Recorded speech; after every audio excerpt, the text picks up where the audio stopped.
gözəli Səkinə Sultanın xınasına. Hani gəlinimizin anası? Hardadır? Qız göz ağartmamısan? Yox. Hardadır? Bəs elə bir gizləni baxar.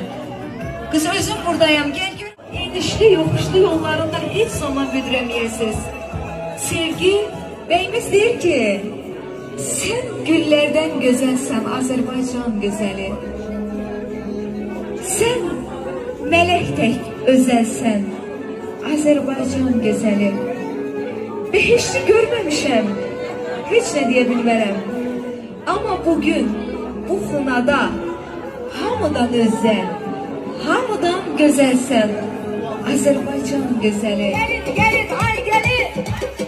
İşlenen özüm gelin. Sevinsin kaynaması.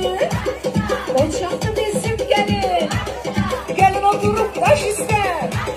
Tekne oturup taş ister.